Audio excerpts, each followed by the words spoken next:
Y si te dijera que ser el único hombre en un mundo con 4.000 millones de mujeres no sería un paraíso, sino tu peor pesadilla. Hola tribu de curiosos, bienvenidos a un viaje que les va a volar la cabeza. Hoy no vamos a especular con una película de ciencia ficción, no señor. Vamos a desentrañar con ciencia, con sociología y con una lógica brutal. ¿Qué pasaría en la realidad si un día, de la noche a la mañana, solo quedara un hombre sobre la faz de la Tierra? Olvídense de las fantasías, porque la realidad sería mucho más extraña, más peligrosa y más fascinante. ¿Sería el rey del mundo, el Adán de una nueva humanidad? ¿O se convertiría en el prisionero más valioso y a la vez más desdichado de la historia? Abróchense los cinturones, porque las respuestas van a sacudir todo lo que daban por sentado. Pero ojo, antes de que nos sumerjamos en este caos monumental que se armaría, si ya sientes que este tema está potente, hazle un favor a tus panas, a tus parceros, y comparte este video ya mismo en ese grupo de WhatsApp. Diles que se preparen, porque la conversación que se va a armar después de esto va a ser legendaria. Ahora sí, entremos en materia. Para entender la magnitud del problemón, tenemos que empezar por lo más básico, lo que no se ve, pero que lo es todo, la genética. En el instante en que nuestro protagonista, llamémosle Mateo, se convierte en el único portador del cromosoma y en el planeta, la humanidad entera entra en un cuello de botella genético tan extremo que hace que cualquier otra crisis histórica parezca un juego de niños. Verán, cada ser humano tiene 23 pares de cromosomas. Las mujeres tienen 2 cromosomas X, mientras que los hombres tienen un X y un Y. Ese cromosoma Y es básicamente el interruptor biológico que determina el sexo masculino. Sin él, solo pueden nacer mujeres. Así que Mateo no es solo un hombre, es el único y último banco andante del cromosoma que puede garantizar la supervivencia de la especie tal y como la conocemos. La presión es total, pero aquí viene lo feo. Aunque Mateo pudiera, hipotéticamente, tener hijos con miles de mujeres, todos esos hijos compartirían la mitad de su material genético. Serían todos medio hermanos, y cuando esa generación creciera y quisiera tener hijos, ¿con quién lo harían? Si una de sus hijas tuviera un hijo con él, ese niño tendría una consanguinidad altísima. Y si sus hijos, que son medio hermanos, tuvieran descendencia entre ellos, el resultado sería una catástrofe genética. Enfermedades recesivas raras, que normalmente necesitan que ambos padres porten el gen para manifestarse, se volverían pan de cada día. Condiciones como la fibrosis quística, la anemia de células falciformes o la enfermedad de Huntington explotarían en la población. La diversidad genética, que es el seguro de vida de cualquier especie contra plagas y enfermedades, se iría por el caño. En unas pocas generaciones, la humanidad sería una sombra de lo que fue, genéticamente débil, enfermiza y con una esperanza de vida por los suelos. El paraíso de Mateo sería, en realidad, el prólogo del apocalipsis genético. ¿Crees que eso es todo? Pues agárrate, que la cosa se pone aún mejor o peor según se mire. Si el desastre genético te pareció de película de terror, espera que veas cómo se reconfiguraría la sociedad y la política mundial. ¿Piensas que Mateo podría caminar libremente, elegir a sus parejas o decidir qué hacer con su vida? ¡Qué inocencia! Mateo dejaría de ser una persona para convertirse en el recurso natural más valioso y disputado del planeta. Olvídate del petróleo, del litio o del agua. El esperma de Mateo sería el activo geopolítico definitivo. Las naciones del mundo no dudarían ni un segundo en intentar controlarlo. ¿Se imaginan las reuniones de emergencia en lo que quede de la ONU? Se desataría una nueva guerra fría. Pero esta vez el arsenal no serían bombas nucleares, sino el control sobre la fertilidad del último hombre. Lo más probable es que fuera capturado, si es que no se entregara por pura supervivencia, y puesto bajo la custodia de la coalición de naciones más poderosa. Viviría en un búnker de máxima seguridad, una jaula de oro con las paredes esterilizadas. Su dieta, su rutina de ejercicio, sus horas de sueño, cada aspecto de su vida estaría monitorizado y controlado por un ejército de científicas, médicas y estrategas. No tendría privacidad, ni libertad, ni poder de decisión. Sería, en esencia, un semental humano. Su material genético sería extraído, estudiado, congelado y celosamente guardado en criobancos subterráneos repartidos por todo el mundo para evitar que un solo desastre pudiera acabar con todo. Las mujeres no tendrían acceso a él. Tendrían acceso a su material genético, que sería distribuido bajo los criterios más estrictos que puedas imaginar. ¿Quién tendría derecho a ser madre de la siguiente generación? ¿Sería una lotería mundial? ¿Un privilegio para las más ricas y poderosas? ¿Un premio para las científicas o líderes más brillantes? La sociedad se fracturaría en nuevas clases sociales, las fértiles autorizadas y las que no. Esto generaría tensiones, resentimiento y muy probablemente conflictos armados. Grupos terroristas intentarían secuestrarlo. Naciones renegadas intentarían robar muestras de su esperma. La vida de Mateo no sería suya, sería una propiedad estatal, y él el prisionero más importante de la historia de la humanidad. Y si eso te voló la cabeza, espera que te cuente esto, porque la cosa se pone más personal y cruda. Hablemos de la logística reproductiva. La fantasía de estar con miles de mujeres se topa de frente con la fría y dura realidad de la biología.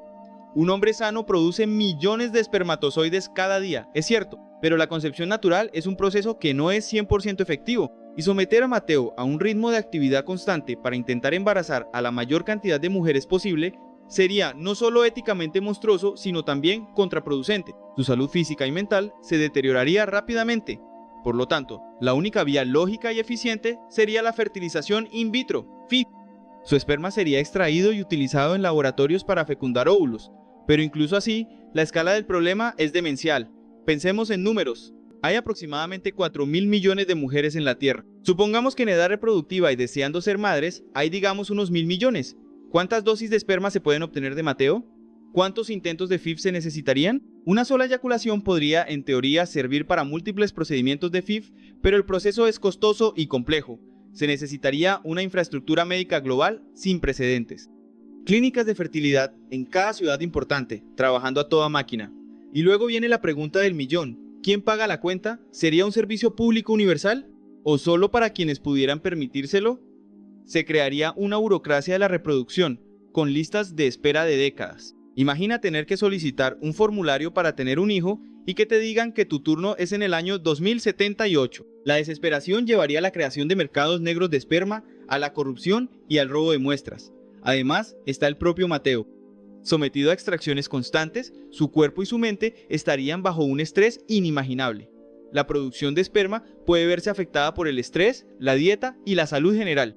Así que mantenerlo en óptimas condiciones sería una obsesión mundial. Pero, ¿cómo mantiene psicológicamente sano a un hombre que sabe que cada gota de su ser es una mercancía y que miles de millones de vidas futuras dependen de su rendimiento biológico? Es una receta para el colapso. ¿Crees que ya tocamos fondo?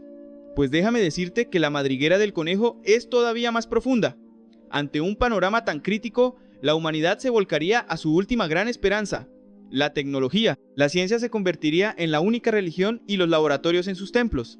La prioridad número 1, por encima de cualquier otra cosa, sería descifrar y replicar el cromosoma Y. Se lanzarían proyectos de investigación con presupuestos ilimitados, uniendo a las mentes más brillantes del planeta. El objetivo, crear un cromosoma Y artificial en el laboratorio. Esto, que suena a ciencia ficción, se basa en avances reales en biología sintética. Los científicos ya pueden crear cromosomas artificiales de levadura, por lo que la idea de hacerlo con humanos no es del todo descabellada, aunque sí increíblemente compleja. Otra línea de investigación sería intentar reprogramar células. Por ejemplo, tomar una célula de la piel de Mateo y mediante un proceso llamado reprogramación celular, convertirla en una célula madre pluripotente inducida. Estas células madre tienen el potencial de convertirse en cualquier tipo de célula del cuerpo, incluyendo espermatozoides. Ya se ha logrado hacer esto en ratones.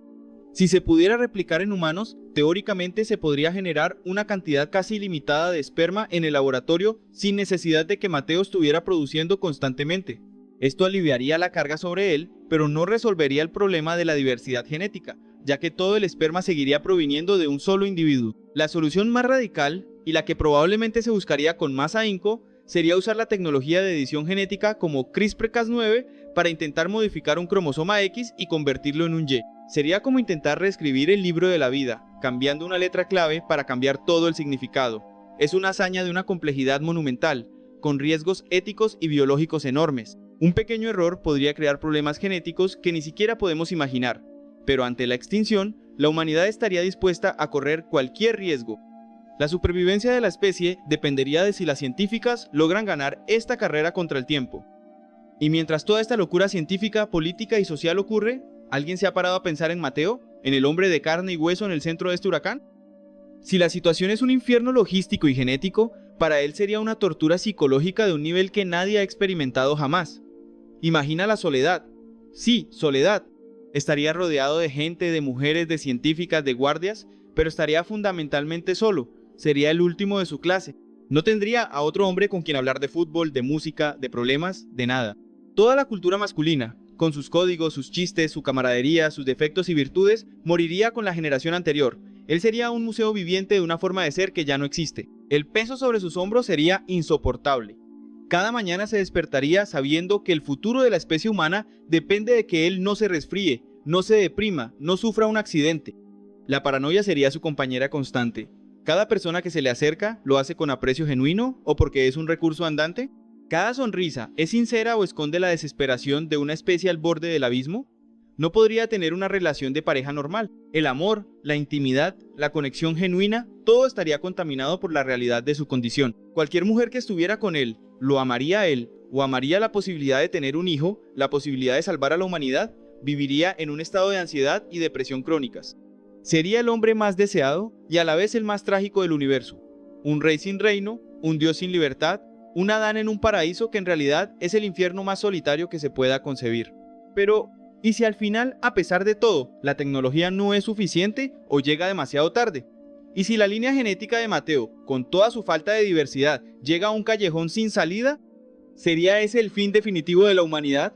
Pues aquí es donde la historia da un último giro inesperado y nos muestra que la vida a veces encuentra caminos sorprendentes. Si la reproducción sexual con un macho se vuelve inviable, la humanidad se enfrentaría a su última frontera, la reproducción sin hombres. En la naturaleza existe un fenómeno llamado partenogénesis, o nacimiento virginal, donde un óvulo se desarrolla en un embrión sin ser fecundado por un espermatozoide. Se ha observado en algunas especies de reptiles, peces e incluso aves. En los mamíferos, como los humanos, esto no ocurre de forma natural debido a un mecanismo llamado impronta genómica. Simplificando mucho, hay ciertos genes que necesitamos heredar específicamente del padre y otros de la madre para que el desarrollo del embrión sea correcto. Sin los genes paternos, el proceso falla. Sin embargo, ¿recuerdan toda esa tecnología que estaban desarrollando? En 2004, un equipo de científicos japoneses logró crear una ratona sin padre, llamada Kaguya. Lo hicieron tomando 2 óvulos, modificando genéticamente uno de ellos para que se comportara como si llevara la impronta de un espermatozoide, y luego fusionándolos. Kaguya creció sana y pudo tener sus propias crías de forma natural. Si la humanidad se viera forzada, podría volcar todos sus esfuerzos en perfeccionar esta técnica para los humanos. El resultado sería una nueva humanidad compuesta exclusivamente por mujeres, donde cada nueva vida nacería de la unión de 2 óvulos. Sería el fin del cromosoma Y, el fin de los hombres para siempre. La especie humana sobreviviría, sí, pero sería una especie fundamentalmente diferente, una nueva rama en el árbol de la evolución. El legado de Mateo, el último hombre, no sería una nueva generación de hombres y mujeres, sino la chispa que forzó a la humanidad a reinventarse y a seguir adelante sin ellos. ¡Qué locura!, ¿no? Pasamos de una fantasía que muchos tienen en la cabeza a un verdadero thriller de supervivencia a nivel genético, político y sobre todo psicológico. Lo que arranca como un aparente sueño se convierte en la prueba más dura y desgarradora para la especie humana. Es absolutamente increíble cómo un solo cambio, la desaparición de un solo tipo de cromosoma, podría desmoronar por completo el mundo que conocemos y obligarnos a cuestionar la mismísima definición de lo que significa ser humano. Gracias por acompañarme en este viaje tan intenso, parcero, parcera. Ha sido brutal explorar estas ideas contigo, y ahora te toca a ti. Suscríbete para que no te pierdas ni una sola de estas exploraciones, activa esa campanita para ser el primero en saber y, ¿por qué no?, échale un ojo a este otro video que te está apareciendo en pantalla, que está igual de bueno. Mi tribu, los espero en el próximo video.